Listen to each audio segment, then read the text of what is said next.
Soteria, saison 12. Commençons. Ce matin, nous allons commencer une série sur le salut. C'est quoi le salut? Nous allons répondre à un certain nombre de questions et nous allons examiner le caractère de Dieu dans le concept du salut. Vous savez, la connaissance révélée est progressive et alors que la lumière vous parvient, vous communiquez la parole de Dieu au peuple de Dieu. Il n'y a pas un temps où le prédicateur de l'Évangile va arrêter d'être illuminé par la parole. Nous continuons à grandir dans la parole. Plus nous grandissons, plus nous avons de lumière, plus efficacement nous pourrons communiquer les pensées, les plans et le but de Dieu pour l'humanité. Nous continuons à grandir dans la lumière de la parole de Dieu. Mais ce sujet est un sujet très important parce qu'il englobe tout. Le sujet du salut, il englobe tout. Hébreux chapitre 2, verset 1 à 3. Hébreux 2, verset 1 à 3. C'est pourquoi nous devons d'autant plus nous attacher aux choses que nous avons entendues, de peur que nous ne soyons emportés loin d'elles. Verset 2. Car si la parole annoncée par des anges a eu son effet, et si toute transgression et toute désobéissance a reçu une juste rétribution, verset 3, comment échapperons-nous en négligeant un si grand salut qui, annoncé d'abord par le Seigneur, nous a été confirmé par ceux qui l'ont entendu? Comment échapperons-nous si nous négligeons un si grand salut? Regardez le verset 4 du même chapitre. Dieu appuyant leur témoignage par des signes, des prodiges et divers miracles et par les dons du Saint-Esprit distribués selon sa volonté. Il dit comment échapperions-nous si nous négligeons un si grand salut? Alors il met une conclusion en disant qu'il n'y a pas de solution au-delà du salut. Il n'y a pas de solution à l'humanité au-delà du salut. Le mot « échapper » est le même mot qu'il a utilisé dans 1 Timothée 4, verset 14, en disant « Timothée, ne néglige pas le don qui est en toi. » Le mot « néglige », cela veut dire ignorer. Cela veut dire passer outre. Il dit, si un homme ignore un si grand salut, comment est-ce qu'il va échapper? En d'autres termes, où est-ce qu'il ira? Alors, je veux que vous observiez les mots utilisés ici. Il a dit un si grand salut. En d'autres termes, le salut qui est offert par le Seigneur Jésus-Christ, que nous avons lu dans les versets 3 et 4 du chapitre, dans Hébreux, confirmé par ceux qui l'ont entendu. Par ceux qui l'ont entendu. Et cette confirmation est ce que nous appelons les épîtres. Confirmé par ceux qui l'ont entendu, les épîtres. Et aussi les enregistrements historiques que nous avons. Il appelle cela un si grand salut. Le mot salut est le mot grec soteria. Soteria, c'est S-O-T-E-R-I-A. Ça veut dire sauver, délivrer. Cela veut dire aussi libérer. Et un autre sens, ça veut dire préserver. Cela veut dire délivrer, sauver, libérer ou préserver. Alors il dit, comment échapperons-nous en négligeant? Alors il dit, comment échapperons-nous si nous négligeons une si grande préservation? Une préservation. Comment échapperons-nous si nous négligeons une si grande délivrance? Ou comment échapperons-nous si nous négligeons une si grande libération? Il n'y a pas de voie échappatoire à part le salut. Et c'est pour cela que l'écrivain du livre des Hébreux communique dans ce contexte. Et bon nombre de personnes que vous voyez sont paresseuses dans leur corps et dans leurs pensées pour découvrir la vérité contenue dans les Écritures concernant le plan de Dieu pour nos vies. Et c'est ce que nous regardons dans ce contexte des 30 jours de gloire. Éphésiens 3, versets 14 à 18. Éphésiens 3, 14 à 18. La prière du frère Paul à l'église d'Éphèse. PJ, à cause de cela, je fléchis les genoux devant le Père, duquel tire son nom, toute famille dans les cieux et sur la terre, afin qu'il vous donne, selon la richesse de sa gloire, d'être puissamment fortifié par son esprit dans l'homme intérieur, en sorte que Christ habite dans vos cœurs par la foi, afin qu'enraciné et fondé dans l'amour, vous puissiez comprendre avec tous les saints quelle est la largeur, la longueur, la profondeur et la hauteur, et de connaître l'amour de Christ qui surpasse toute connaissance, afin que vous soyez remplis de toute la plénitude de Dieu, et connaître. Le frère Paul prie pour que vous puissiez comprendre. C'est là la beauté de l'étude biblique. C'est la beauté de la vraie étude biblique. Connaître quelque chose qui est au-delà de la connaissance. Vous n'avez pas entendu cela. Connaître quelque chose qui est au-delà de la connaissance. Il utilise deux mots différents. Connaître l'amour de Christ qui surpasse, qui transcende. Cela va au-delà du sens commun. Et voyez cela, il appelle cela la largeur, la longueur, la profondeur, la hauteur.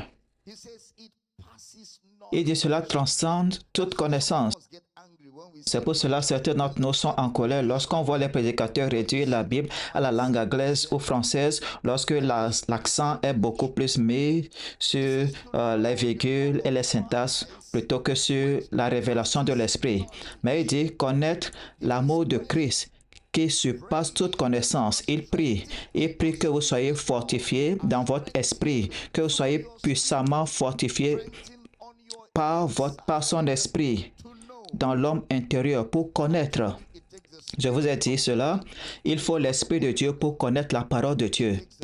Il faut l'Esprit de Dieu pour connaître la parole de Dieu. Vous ne connaissez pas la parole de Dieu par une appréciation du sens commun de ce qui est écrit. C'est l'Esprit de Dieu qui révèle la parole de Dieu. Et voici Paul priant pour les croyants, qu'ils soient fortifiés, puissamment fortifiés par son esprit dans l'homme intérieur, fortifiés pour connaître. Alors vous pouvez avoir tous les matériels bibliques, le grec, l'hébreu, tous les documents et tous les matériels d'études et ne jamais rien connaître. Parce qu'il dit, l'amour de Christ surpasse toute connaissance. Connaître l'amour de Christ qui surpasse toute connaissance.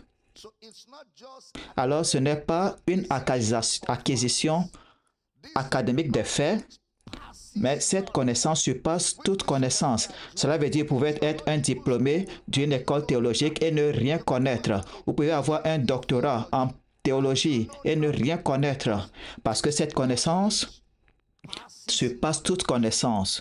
Connaître. Alors il a commencé à parler de la longueur, de la largeur, de la profondeur et de la hauteur. Et de connaître la largeur, afin que vous connaissiez quelle est la largeur, la longueur, la profondeur et la hauteur. Alors en lisant le matériel en français ou en anglais, nous avons une expérience et une révélation et un dévoilement de la parole de Dieu. Une révélation de la parole de Dieu, l'amour de Christ.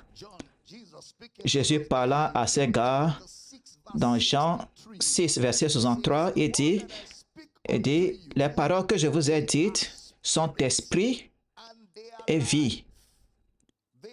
Elles sont esprit et vie. Dans 1 Corinthiens chapitre 2, versets 4 et 5, PG, 1 Corinthiens 2, 4 et 5, Et ma parole et ma prédication ne reposaient pas sur les discours persuasifs de la sagesse, mais sur une démonstration d'esprit et de puissance, afin que votre foi fût fondée non sur la sagesse des hommes, mais sur la puissance de Dieu. Afin que votre foi fût fondée non sur la sagesse des hommes, mais sur la puissance de Dieu. La puissance de Dieu. Gloire à Dieu. 1 Corinthiens 2, versets 4 et 5. 1 Corinthiens 2, 4 et 5. Et ma parole et ma prédication ne reposaient pas sur les discours persuasifs de la sagesse, mais sur une démonstration d'esprit et de puissance. Verset 5. Afin que votre foi fût fondée non sur la sagesse des hommes, mais sur la puissance de Dieu. Afin que votre foi fût fondée non sur la sagesse des hommes, mais sur la puissance de Dieu. Alors, nous combinons le naturel, juste comme le faisons maintenant, et le surnaturel. Cela vous amène au-delà du sens commun. Cela vous amène au-delà des facultés naturelles. Vous savez, la parole de Dieu est reçue par l'esprit humain recréé. La parole de Dieu est reçue par l'esprit de l'homme qui est recréé et qui est né de Dieu. Gloire à Dieu. Alors, une vraie étude biblique est une combinaison du naturel et du surnaturel. Alors, c'est là la différence entre une découverte académique et un souffle de l'esprit qui donne la compréhension. Éphésiens 1, encore une fois, verset 17. Voyons la prière de Paul à l'église d'Éphèse. Éphésiens 1, verset 17 à 23. Afin que le Dieu de notre Seigneur Jésus-Christ, le Père de gloire, vous donne un esprit de sagesse et de révélation dans sa connaissance, et qu'il illumine les yeux de votre cœur pour que vous sachiez quelle est l'espérance qui s'attache à son appel, quelle est la richesse de la gloire de son héritage qu'il réserve aux saints, et quelle est envers nous qui croyons l'infinie grandeur de sa puissance, se manifestant avec efficacité par sa vertu, par la vertu de sa force. Il l'a déployé en Christ en le ressuscitant des morts et en le faisant asseoir à sa droite dans les lieux célestes, au-dessus de toute domination, de toute autorité, de toute puissance, de toute dignité et de tout nom qui se peut nommer, non seulement dans le siècle présent, mais aussi dans le siècle à venir. Il a tout mis sous ses pieds et il a donné pour chef suprême à l'Église, qui est son corps, la plénitude de celui qui remplit tout en tous, qui est son corps. Alors il a commencé à prier que les yeux de votre compréhension soient illuminés. Vous savez, dans la société, nous avons les élites. Qui sont les élites? Les élites d'une société sont les gens qui sont illuminés. Ceux qui connaissent, pas qu'ils sont nés comme cela, mais ils ont été enseignés pour savoir. Alors Paul prie pour que les croyants soient illuminés. Et cette illumination viendra seulement par l'Esprit de Dieu. Alors, il faut l'Esprit de Dieu pour révéler la parole de Dieu. Alors, dis avec moi, il faut l'Esprit de Dieu pour révéler la parole de Dieu. Je veux entendre ta voix de tranche de gloire. Il faut l'Esprit de Dieu pour révéler la parole de Dieu. Alors, dans votre étude biblique, lorsque vous étudiez la parole de Dieu, demandez à l'Esprit de Dieu de vous révéler la parole de Dieu. Parce que ce n'est pas seulement les académies, les études. Non, c'est pour cela qu'il faut du temps pour prier avant d'étudier la parole de Dieu. La parole de Dieu est inspirée par l'Esprit. Alors, il faut l'aide du Saint-Esprit pour connaître la parole de Dieu. Il faut l'aide du Saint-Esprit pour connaître la parole de Dieu. Dans 2 Timothée, chapitre 3, verset 16, le frère Paul dit à Timothée, « Toute écriture est inspirée de Dieu et utile pour enseigner,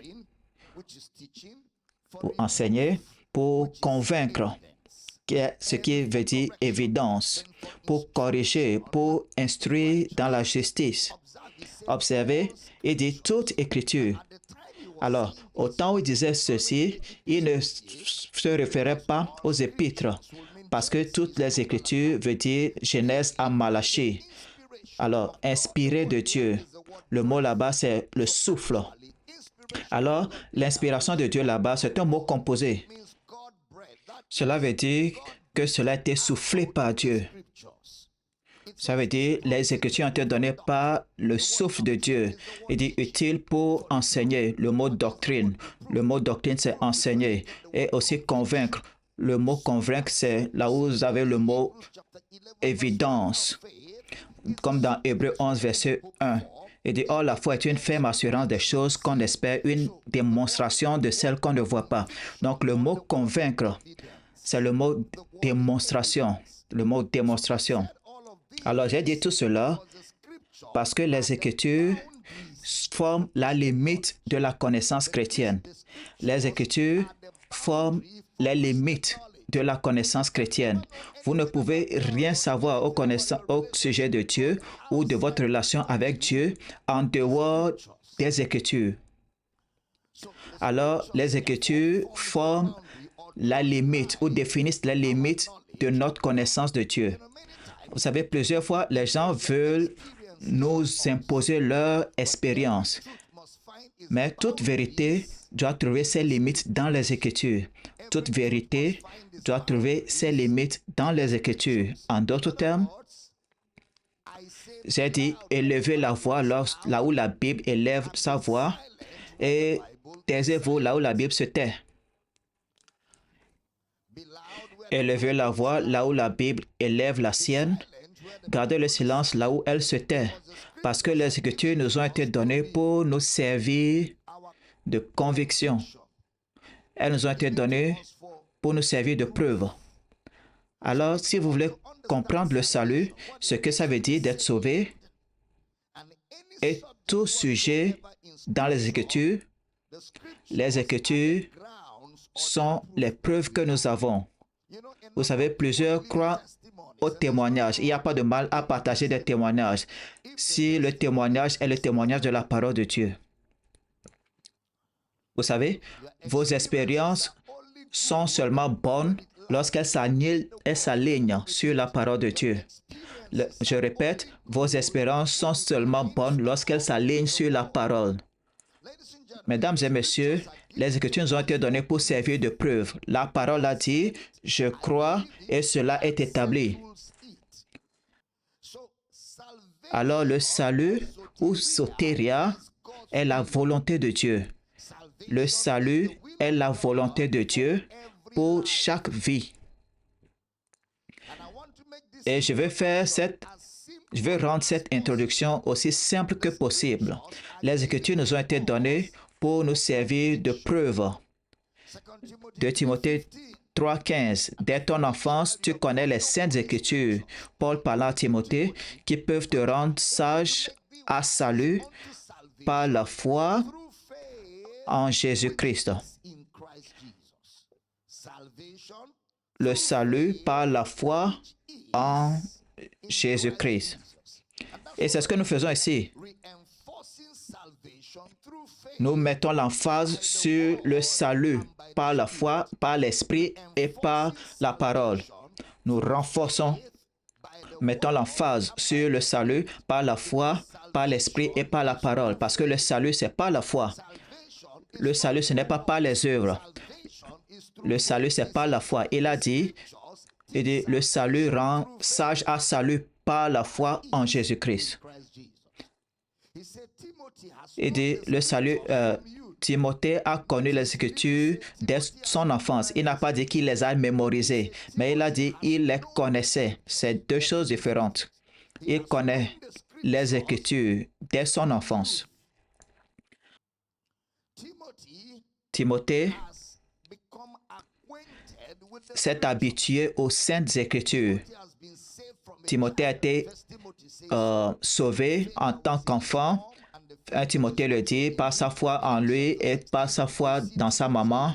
Dans Actes chapitre 16, on voit Timothée, un jeune homme qui était sauvé avant que le frère Paul ne le rencontre. Il dit, dès ton enfance, tu connais les saintes lettres. Il dit, cela veut dire que Timothée était familier, il était habitué aux Écritures qui rendent sage à salut par la foi en Jésus-Christ. En d'autres termes, les Écritures dévoilent le plan du salut.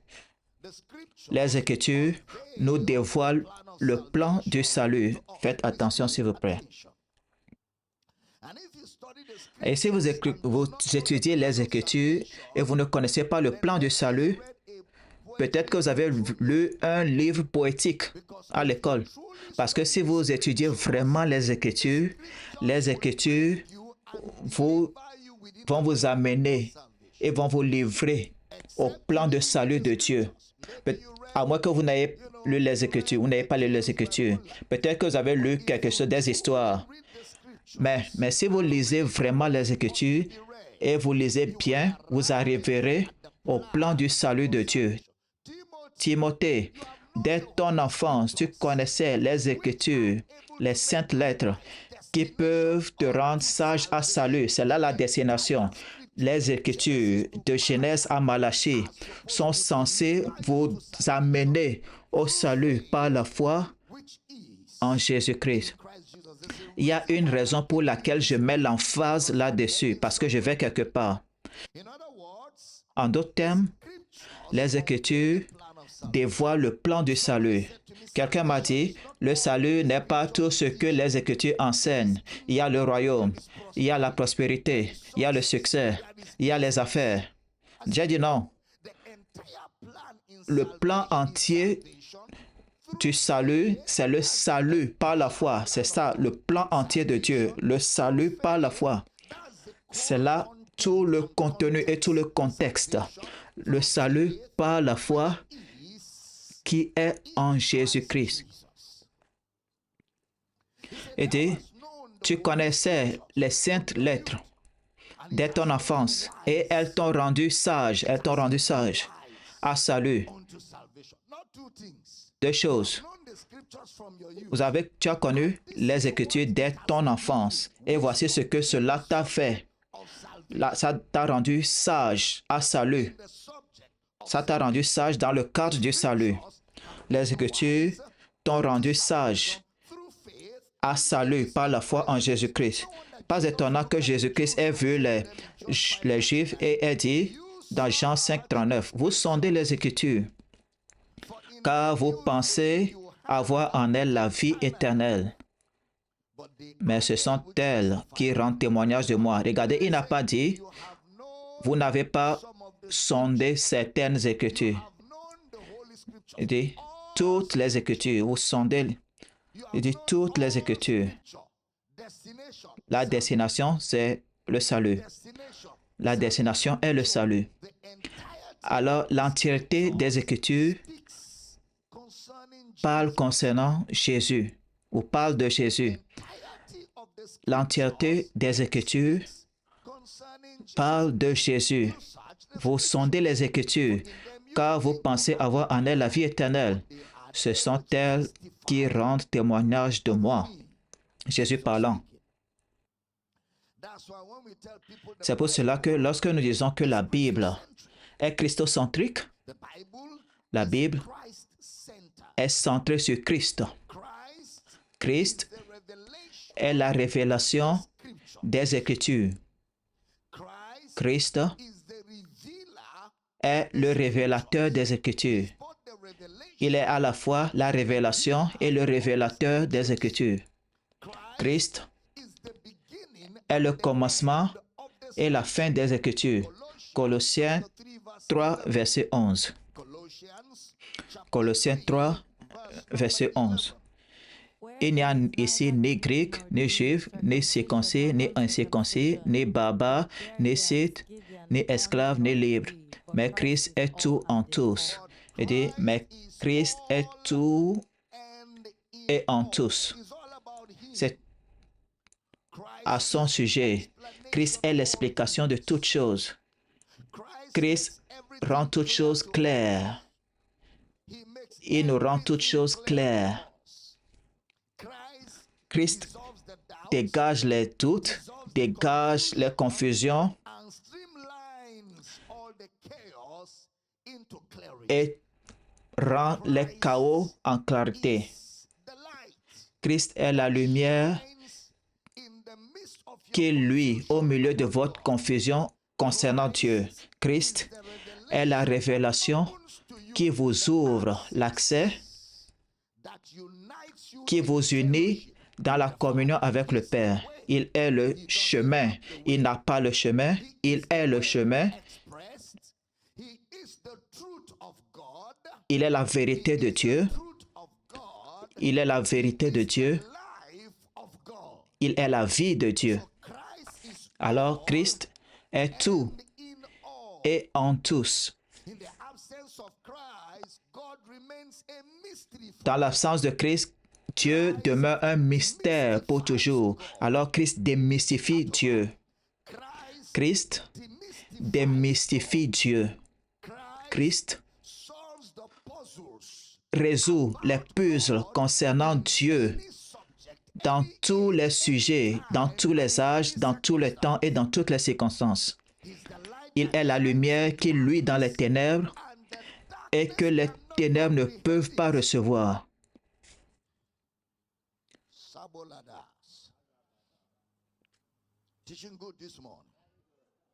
Ça enseigne bien ce matin. Alors que nous étudions le sujet du salut, soyons assez sages pour lire toutes choses en Christ. Nous serons sages en lisant toutes choses en Christ pour comprendre les Écritures en Christ, pour voir les concepts bibliques avec les lentilles de Christ. Plusieurs lisent les Écritures et ne peuvent pas les comprendre parce qu'ils ratent la substance même des Écritures. Plusieurs la lisent et ne peuvent pas comprendre parce qu'ils ratent la substance véritable des Écritures. Les Écritures doivent être lues en Christ parce que Christ nous révèle les Écritures. Il dit, elles rendent témoignage de moi. Cela veut dire Christ est la révélation des Écritures pour nous. Christ est pour nous la révélation des Écritures. 1 Pierre 1, verset 9 à 12. PJ, 1 Pierre 1, verset 9 à 12. Parce que vous obtiendrez le salut de vos âmes pour prix de votre foi. Les prophètes qui ont prophétisé touchant la grâce qui vous était réservée ont fait de ce salut l'objet de leurs recherches et de leurs investigations, voulant sonder l'époque et les circonstances marquées par l'Esprit de Christ qui était en eux et qui attestait d'avance les souffrances de Christ et la gloire dont elles seraient suivies. Il leur fut révélé que ce n'était pas pour eux-mêmes, mais pour vous, qu'ils étaient les dispensateurs de ces choses que vous ont annoncées maintenant ceux qui vous ont prêché l'Évangile par le Saint-Esprit envoyé du ciel et dans lesquels les anges désirent plonger leur regard. Le prix de votre foi, le salut. Le prix de toute foi arrivera au salut. Votre foi n'est pas pour la maison, la voiture, l'argent. La finalité de votre foi, c'est le salut. Par la foi qui est en Christ. Alors, le prix ou la finalité, la destination de votre foi, c'est le salut de vos âmes. Alors, il dit, le salut duquel les prophètes. Alors, lorsqu'il parle des prophètes, il donne du crédit aux prophètes de l'Ancien Testament. Il fait référence à ceux qui ont écrit les Écritures pour nous. Ésaïe, Jérémie, Ézéchiel, Néhémie, Habakkuk, Sophonie, Zacharie, tous. Tous ces prophètes ont désiré, ont fait des investigations, des recherches. De Pierre 1, 19, 20. De Pierre 1, 19, 20. Et nous tenons pour d'autant plus certaine la parole prophétique à laquelle vous faites bien de prêter attention, comme à une lampe qui brille dans un lieu obscur jusqu'à ce que le vienne jour apparaître et que l'étoile du matin se lève dans vos cœurs. Verset 20. Sachant tout d'abord vous-même qu'aucune prophétie de l'Écriture ne peut être un objet d'interprétation particulière. Sachant ceci d'abord, alors cela veut dire la prééminence. Sachant tout d'abord, c'est-à-dire ceci est au-dessus de tout ce que vous devez savoir concernant les Écritures. La prééminence. Cela veut dire aucune prophétie de l'Écriture n'est d'interprétation particulière. Ça veut dire personne ne s'est levé et a décidé de parler de lui-même. Personne n'a prophétisé ses opinions. Personne n'a parlé de ses propres pensées. Aucune prophétie de l'Écriture ne peut être un objet d'interprétation particulière. C'est le mot origine. Je partageais, vous savez, avec l'audience mondiale sur les médias la semaine dernière que la Bible a environ 300 prophéties concernant Christ. 300 prophéties qui ont été prophétisées par des hommes qui n'ont pas vu Christ. Des hommes qui sont morts et ont été enterrés des années, des centaines d'années avant Christ. Ils ont parlé et Christ a paru et a accompli tout cela. Il n'y a pas d'arrangement qui puisse amener cela à réalisation. 40 auteurs de la Bible, 1600 années. Certains sont morts avant d'autres auteurs, mais lorsque leurs matériels ont été rassemblés, c'est la même essence et la même substance. Comment est-ce que vous comprenez cela? 3 continents, 3 langages ou 3 langues. Si on vous met vos 4 et on vous enseigne dans une seule chambre et on met vos notes ensemble, vos notes ne vont pas coïncider. Et à combien plus forte raison, 40 auteurs, 1600 années, différents continents, différentes langues, différents moments, mais lorsque leurs matériels ont été rassemblés, tous disaient la même chose. Vous pouvez douter de vos doutes, mais ne pas croire l'authenticité de l'Écriture. Dieu nous l'a donné pour se révéler à nous. Je n'ai pas entendu un puissant Amen. Aucune prophétie de l'Écriture ne peut être un objet d'interprétation particulière. Origine, source privée, origine privée. Cela veut dire que les Écritures sont toutes en un. Les Écritures sont toutes en un. Aucune prophétie de l'Écriture n'est d'interprétation particulière. En d'autres termes, les Écritures sont liées ensemble en une seule pensée. Les Écritures sont liées ensemble en une pensée. Les Écritures de Genèse jusqu'à Malachie ont une seule substance, juste une seule essence, juste un seul esprit, juste un seul but, juste un seul plan. Les Écritures de Genèse jusqu'à Malachie, une substance, une essence, un esprit, un plan, un but. Prêtez attention. Aucune prophétie de l'Écriture ne peut être un objet d'interprétation particulière, mais les hommes ont parlé tels qu'ils ont été poussés par le Saint-Esprit de la part de Dieu. Dans 1 Pierre 1, 13, le frère Pierre l'appelle l'Esprit de Christ qui prophétise concernant les souffrances de Christ et la gloire qui devait suivre. 1 Pierre 1, verset 10, 11, 12. Ils ont prophétisé de la grâce qui attestait d'avance les souffrances de Christ et la gloire dont elles seraient suivies. Alors je dois voir Christ dans les Écritures. Si je dois avoir une bonne étude biblique des 30 jours de gloire, je dois voir Christ dans les Écritures. Je désire que Dieu me révèle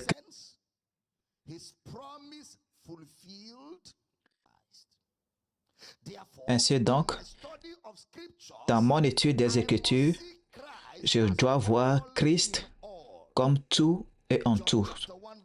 Jean 1 l'appelle la parole. Le mot grec logos. Au commencement était le logos. Et le logos était avec Dieu. Et le logos était Dieu. Le mot logos là veut dire la pensée. Jésus est la façon de penser de Dieu. Jésus est la mentalité de Dieu. Si vous voulez connaître la façon dont Dieu pense, regardez Jésus. Il est la révélation de la pensée de Dieu.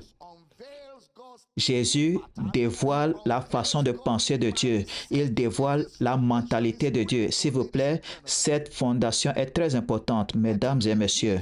Je vous ai dit, Jésus étant appelé la parole de Dieu, et je crois que vous allez comprendre ce que je veux dire. Ce n'est pas ce que Jésus était depuis le commencement. Jean a utilisé le mot « Jésus était la parole » pour résumer le plan entier de Dieu en tant que Jésus. C'est pour cela qu'il l'appelle la parole. Il est le résumé du plan entier de Dieu. Il n'a pas pu trouver un meilleur mot que la parole. Le mot grec là-bas, c'est logos, l'essence, la substance, la pensée derrière une action. La raison véritable, telle qu'une intelligence qui amène un motif à accomplissement. Jésus est l'intelligence de Dieu qui amène le motif de Dieu à accomplissement. Il est la mentalité. Il est le processus de pensée de Dieu. Il est la façon de penser de Dieu Tout-Puissant. Alors, dans mon étude des Écritures, je dois rechercher Christ. Au commencement était la parole, et la parole était avec Dieu, et la parole était Dieu. La parole était Dieu. Dans la semaine, j'ai eu un bon moment de partager avec mes frères musulmans. Même dans le Saint-Coran, Jésus est appelé la parole. Kalmatum Allah. Il est le kalma de Dieu. Ça veut dire il est la parole. Et lorsque les musulmans disent que Jésus n'est pas Dieu, c'est parce qu'ils ne réfléchissent pas jusqu'à la fin. Parce que leur Coran, le Saint Coran qui est tombé du ciel, selon ce qu'ils disent, le Coran dit que Jésus est le kalmatum, la parole de Allah. La parole ne peut pas être différente de la personne. Vous êtes votre parole. Alors, si Jésus est le kalmatum Allah, Jésus est Allah lui-même.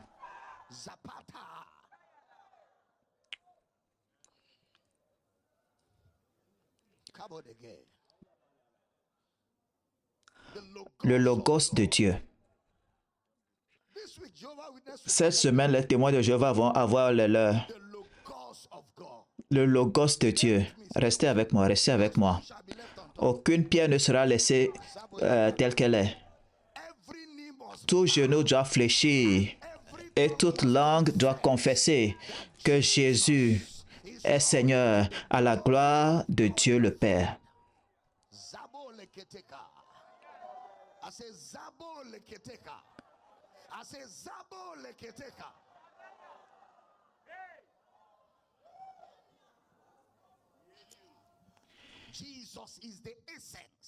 Jésus est l'essence, il est la substance.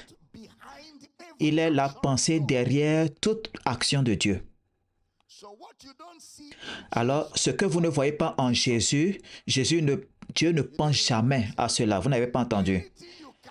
Tout ce que vous ne pouvez pas voir en Jésus, Dieu n'a jamais pensé à cela. Dieu ne pense pas à cela. Et cela n'existe pas dans la mentalité de Dieu. Parce que Jésus est la mentalité de Dieu, par précepte et par exemple et par action.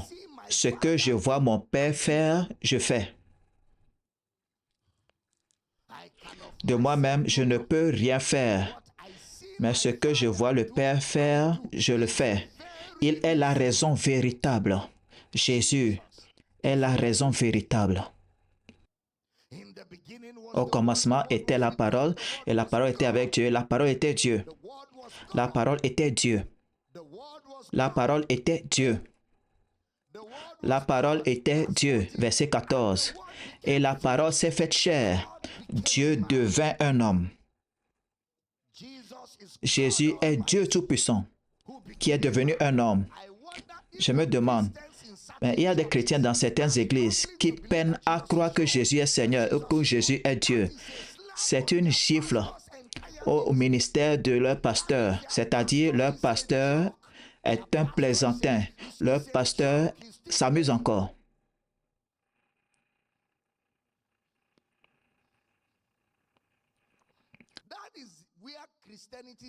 C'est de là que commence la chrétienté.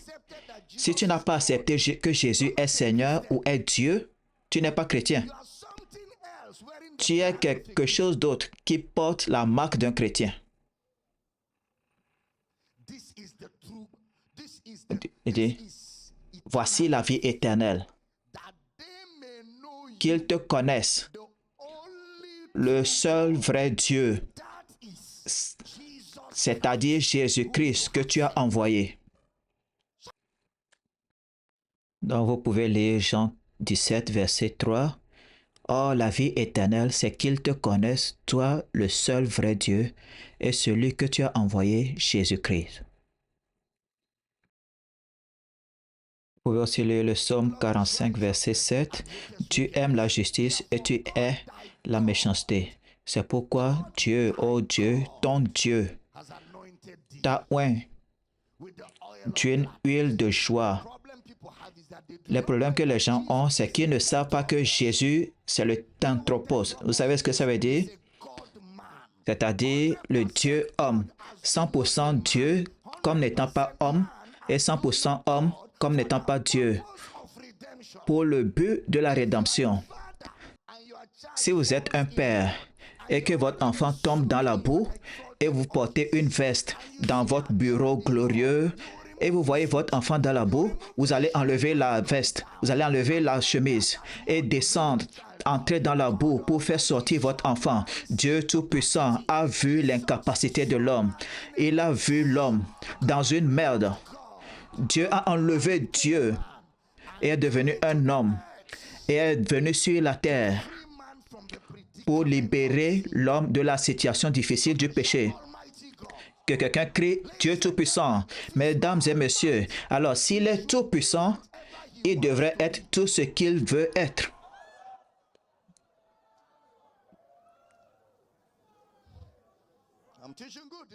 J'enseigne bien ce matin. S'il est Tout-Puissant, il devrait être tout ce qu'il voudra être. C'est le mot « je suis ». Personne n'utilise « je suis », aucun prophète n'utilise « je suis » dans les Écritures tout entières. Parce que c'est là le nom de Yahweh. Moïse a dit « Qui dirais-je m'a envoyé ?» Il a dit « Je suis qui je suis ». Alors Jésus est apparu et a dit « Avant qu'Abraham ne fût, je suis ». Alors ensuite il dit « Je suis le chemin, je suis la vérité, je suis la vie, je suis le pain de vie, je suis l'eau de vie, je suis la résurrection. »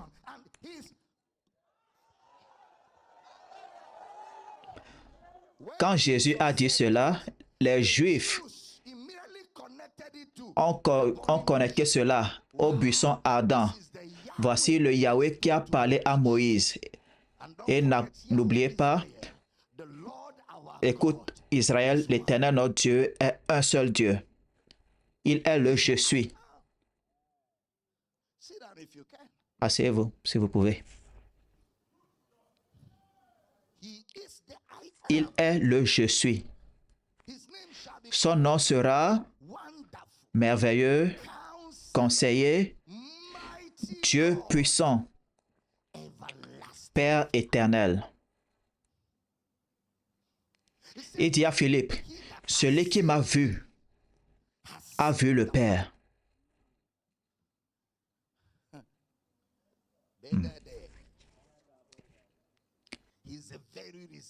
Il est la raison véritable. Qu'est-ce que ça veut dire? Jésus est la sommation, l'essence, la substance, la raison véritable du plan de Dieu pour nous. Il est la raison véritable du plan de Dieu pour nous. Lorsque je regarde à Christ, je vois le plan de Dieu pour moi. Lorsque je regarde dans Christ, je vois le dessein de Dieu pour ma vie. Jésus est la parole de Dieu. Jésus-Christ est la parole de Dieu. L'essence des choses est la fondation elle-même de toutes choses. Quelqu'un dit, pourquoi Jésus a dit, même l'heure et le jour, je ne connais pas. N'oubliez pas, ne rate pas le deuxième culte.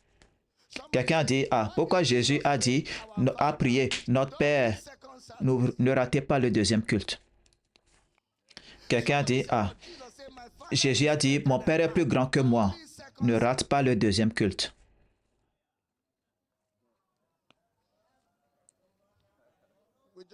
On vient de commencer.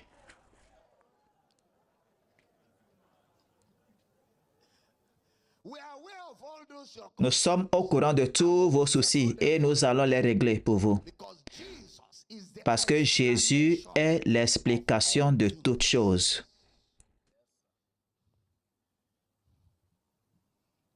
Il dit, nous savons que le Fils de Dieu est venu, 1 Jean 5, 20, et nous a donné une compréhension afin que nous connaissions celui-là qui est le véritable. Et nous sommes en lui, en son Fils Jésus-Christ. Qui est Jésus-Christ? C'est lui qui est le Dieu véritable et la vie éternelle.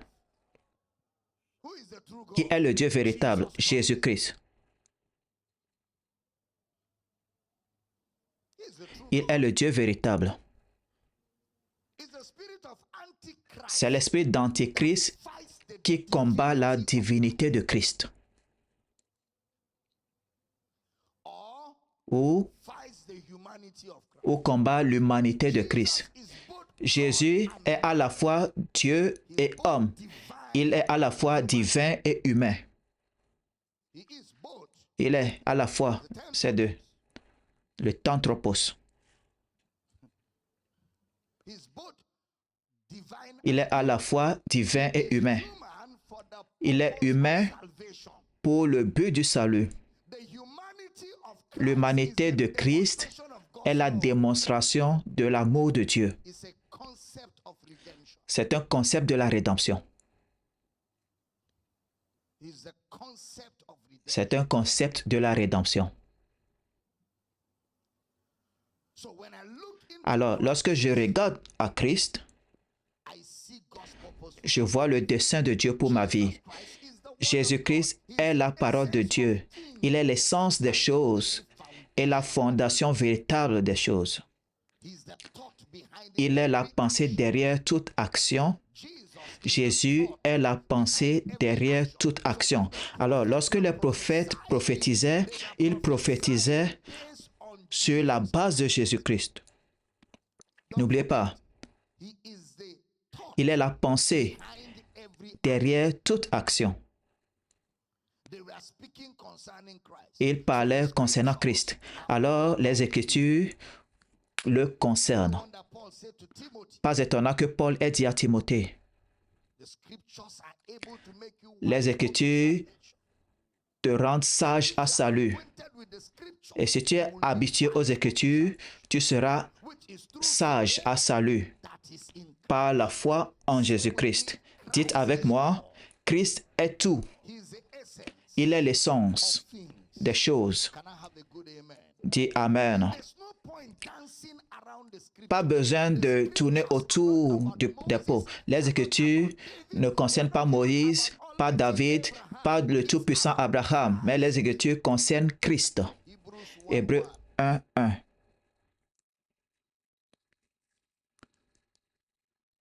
Hébreux 1, verset 1 et 2.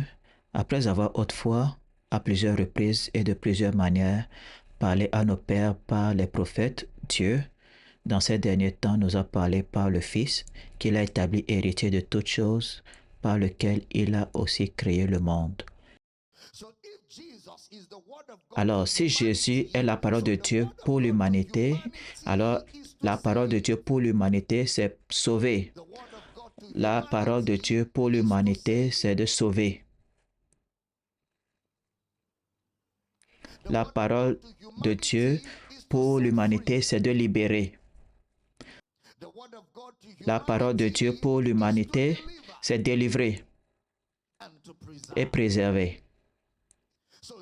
Alors Jésus révèle l'intention du Père par la parole et par les œuvres. Regardez Jean 1, 43 à 45. Alors qu'il commençait à clôturer, le lendemain, Jésus voulut se rendre en Galilée et rencontra Philippe. Il lui dit, « Suis-moi. » Philippe était de Bethsaïda, de la ville d'André et de Pierre. 45. Philippe rencontra Nathanaël et lui dit, « Nous avons trouvé celui de qui Moïse a écrit dans la loi et dont les prophètes ont parlé, Jésus de Nazareth, fils de Joseph. » Cela résume les Écritures. Moïse dans la loi et dont les prophètes ont parlé. Jésus de Nazareth. On voit aussi dans Luc 24, 45, Luc 24, 44, 45, puis il leur dit, « C'est là ce que je vous disais lorsque j'étais avec vous, qu'il fallait que s'accomplisse tout ce qui était écrit de moi dans la loi de Moïse, dans les prophètes et dans les psaumes. » Verset 45, « Alors il leur ouvrit l'esprit afin qu'ils comprissent les Écritures. » Il a commencé à leur parler. La loi de Moïse, les prophètes, les psaumes.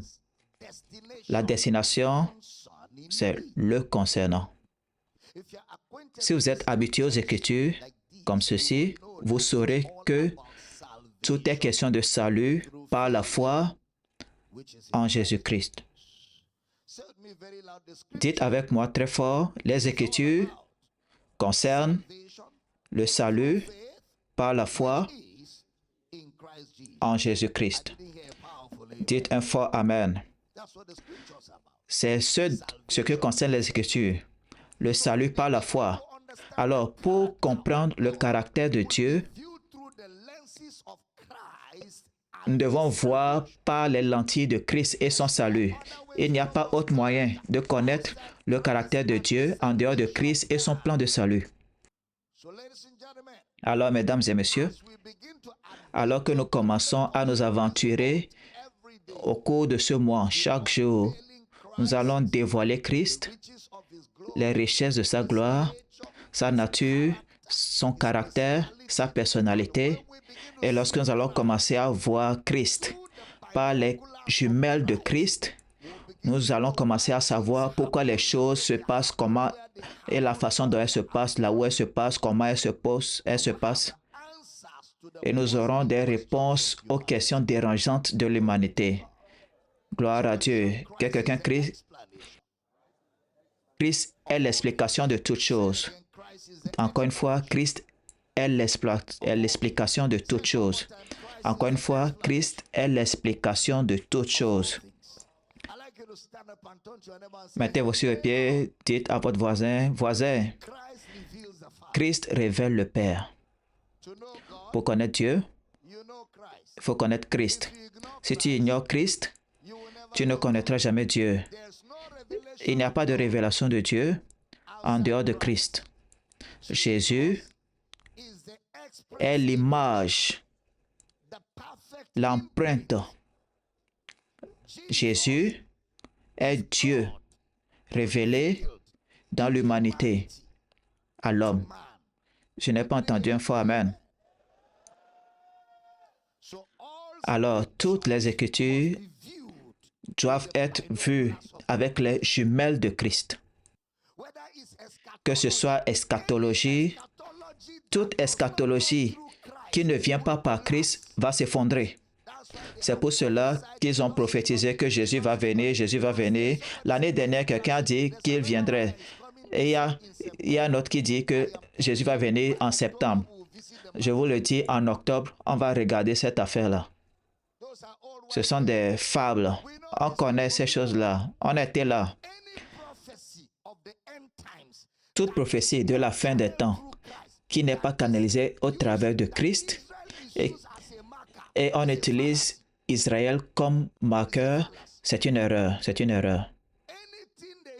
Tout ce avec quoi ils utilisent Israël, disant parce que Israël a fait ceci, cela, même il y en a qui rêvent d'un nouveau temple. Ces gens-ci, ils ont raté Jésus. Ils ont raté la voie. Ils sont dans la brousse. Et certains d'entre eux n'entendent même pas « reviens à la maison, reviens à la maison ». Ils sont trop perdus. Ils sont trop loin. Comment est-ce qu'ils peuvent être là à chercher un troisième temple à Jérusalem alors que Jésus a dit « détruis ce temple, détruisez ce temple et après 3 jours, je vais le rebâtir ». Il leur disait « je n'ai plus besoin de temple humain ». Comment est-ce qu'ils lisent leur Bible? Zorobabel voulait construire un temple pour Dieu.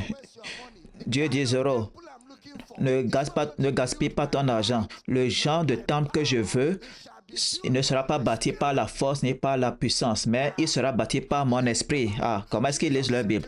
Jésus a dit à cette femme, ce ne sera plus à Jérusalem ni sur cette montagne, mais le temps vient et c'est maintenant où les vrais adorateurs adoreront le Père ou en esprit.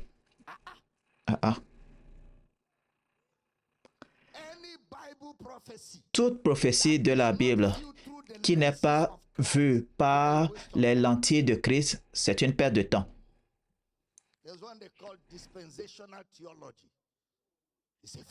Il y a ce qu'on appelle la théologie dispensationnelle. C'est une erreur. C'est venu d'un certain Scofield qui a une Bible appelée référence Scofield. C'est une erreur. Il n'y a rien tel que le dispensationalisme. Parce que ce concept-là, c'est que Dieu agit avec 2 races de personnes. Israël et puis le reste du monde. C'est-à-dire Dieu a 2 standards pour Israël et pour nous. C'est une erreur. Jésus est mort pour le monde entier. Je vous l'ai dit, n'est-ce pas? Cet Israël, ce n'est pas l'Israël de la Bible.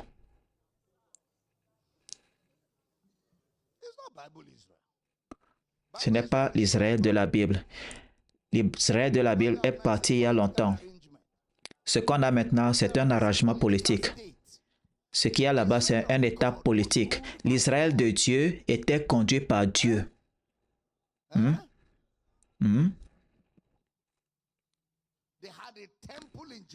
Ils avaient un temple à Jérusalem où tout le monde, vers lequel tout le monde convergeait. Et il y avait 12 tribus. Les 12 tribus ne sont plus. Le temple n'est plus. Et Dieu n'est plus le gouverneur d'Israël. Ils ont un système politique et une démocratie. Comment est-ce qu'on appelle cela Dieu? Je vous ai dit, il y a beaucoup plus d'églises en Iran qu'en Israël. Je vous l'ai dit, n'est-ce pas? Quelqu'un dit, ah, si tu touches Israël, c'est fini pour toi. Tais-toi, va lire encore la Bible. C'est fini. Qu'est-ce qui est fini? Israël n'est plus un pays. L'Israël de Dieu est une entité spirituelle. Maintenant, nous sommes le vrai Israël. Il n'y a plus ni juifs ni païens. Les juifs et les païens sont venus ensemble et des 2 sont sortis une nouvelle humanité qui n'a jamais existé. Alors, si quelqu'un est en Christ, il est quoi? Une nouvelle créature. Car vous êtes un peuple choisi, un sacerdoce royal, une nation sainte, appelée des ténèbres pour son royaume. Vous qui n'étiez pas un peuple, maintenant vous êtes le peuple de Dieu. Gloire à Dieu.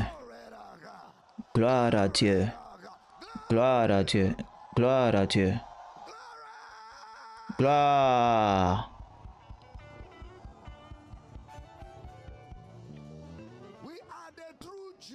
Nous sommes les vrais Juifs. Et si vous êtes à Christ, Donc vous êtes la semence d'Abraham. On va lire cela ensemble. Galates 3, 16. Put it up for me. Galatians 3:16. Has your Bible gone on travel? Galatians Galates 3:16. 3, verset 16. Now to Abraham, and he, let's read like a master. Galates 3, verset 16. On le lit ensemble. Or, les promesses ont été faites à Abraham et à sa postérité. Il n'est pas dit et aux postérités, comme s'il s'agissait de plusieurs, mais en tant qu'il s'agit d'une seule, et à ta postérité, c'est-à-dire à Christ. Who is the seed of Abraham? Qui est la semence ou la postérité d'Abraham, verset 27. 7. Galates 3, 27. Tout le monde. You go. On y va. Vous tous qui avez été baptisés en Christ, vous avez revêtu Christ. Next verse. Next verse. Verset 28, verset 28. Il n'y a plus ni juif, ni grec. Il n'y a plus ni esclave, ni libre. Il n'y a plus ni homme, ni femme, car tous vous êtes un en Jésus-Christ. Next verse. Next Verset 29, verset 29. Everybody, this is the shouting. Voici là où il faut crier. Et si vous êtes à Christ, vous êtes donc la postérité d'Abraham, héritier selon la promesse. So where are the Alors, où sont les vrais Israélites? Gloire à Dieu. Gloire à Dieu. Gloire à Dieu. lift your right Levez la main droite au ciel. Je déclare ce matin through this 1 month of que pendant ce mois où vous serez assis dans la parole, vous êtes édifiés. Vous êtes édifiés. comes out of you very powerfully. Le ministère sort de vous puissamment. Vous servez le but de Dieu. Tout ce qui n'est pas planté par Dieu prend fin totalement. Au nom de Jésus, je déclare que le but de Dieu pour votre vie trouve une expression complète. Vous êtes gardé par la puissance de Dieu. La connaissance révélée coule comme un fleuve dans ce lieu. Merci Père, car les hommes qui cherchent la vérité sont surnaturellement connectés à cette maison. Lumière sur lumière, nous te donnons la louange pour la prière exaucée. Au nom de Jésus, nous prions et chaque croyant crie Amen comme note de fin. Allez-y, célébrez pendant 30 secondes. Gloire. Gloire. Gloire. Amen. Are you blessed this morning? Est-ce que vous êtes bénis ce matin? This is just the first leg. Ce n'est que le premier segment. In the second service, we'll move Au into deuxième culte, nous allons entrer dans beautiful stuff. certaines belles choses. Then tomorrow evening, Et ainsi demain soir T plus 1, we are à live 18h, heure universelle plus 1, ce sera en live et ce sera explosif. J'aimerais prendre ce temps pour apprécier celui qui m'a envoyé ce micro. J'ai parlé de micro le dimanche dernier. somebody has bought, Quelqu'un a acheté le micro and I want to pour moi et j'aimerais remercier cette personne. Alors que je parle, tu jouis des bénédictions. and we were able to buy our Et on a pu acheter nos caméras, les systèmes.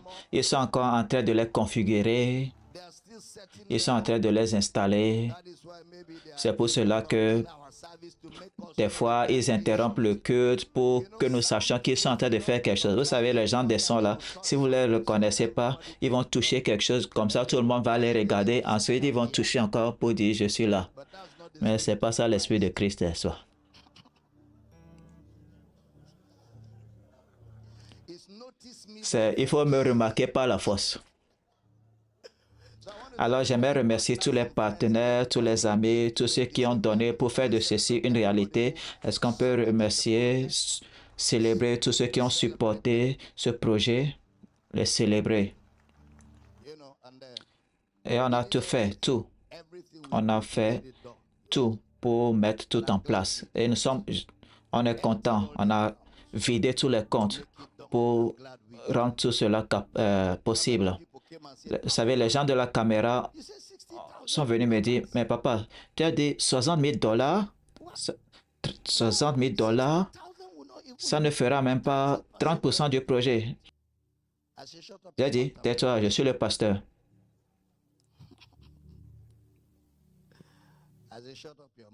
J'ai dit, tais-toi, je suis le pasteur. C'est accompli, c'est fait. Parce que vous êtes généreux. Amen. Amen. Mais quand on a fini, je n'avais plus d'argent, donc on n'a pas pu faire beaucoup de choses. Mais beaucoup d'entre vous dans l'église ont aidé. Il y en a qui ont peint les églises, enfin les murs. Il y en a qui ont changé les écrans, les télés. Il y en a qui sont venus avec leurs propres affaires. Ils ont imprimé les choses, payé pour d'autres choses. Ils se sont assurés que les choses ne manquent pas. Vous êtes réveillés, vous êtes levés. Et je vous remercie pour cela.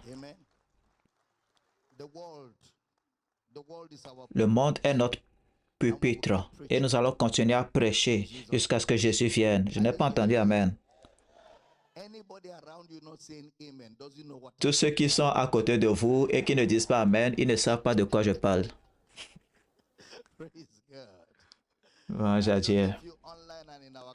Et pour ceux qui sont en ligne et là, dans les campus, nous vous honorons, nous vous apprécions. Si vous avez fait un engagement, vous avez pris un engagement et vous n'avez pas racheté cela, il faut le faire. J'attends parce qu'il y a beaucoup de choses encore à faire. J'aimerais vous dire merci.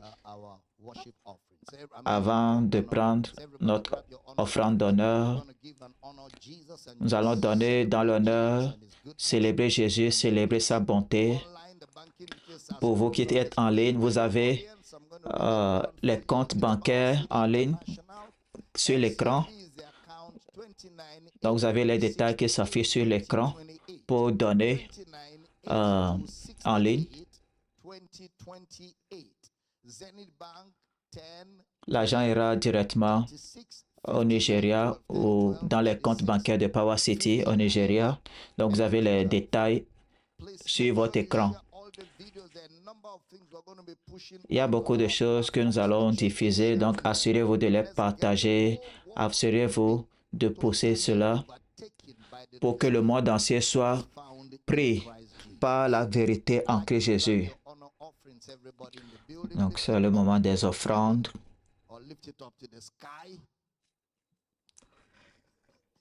C'est le moment des offrandes. Donc si vous voulez faire des dons, envoyez tous vos dons à l'adresse qui s'affiche sur l'écran. Vous avez les comptes bancaires qui s'affichent sur l'écran à Dr. Abel Damina. Père, nous t'honorons, nous donnons par la foi, nous donnons avec joie. Pendant ces 30 jours, nous allons jouir de tout ce que tu as pourvu.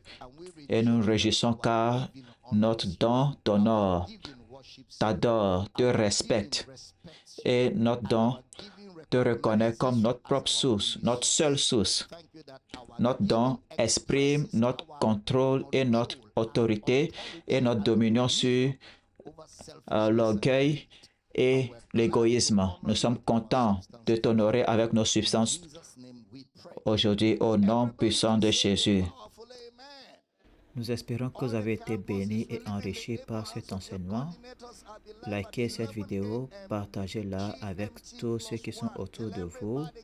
Commentez, abonnez-vous à cette chaîne et activez la cloche de notification pour ne pas rater nos prochaines mises en ligne. Soyez bénis, Jésus est Seigneur. Amen.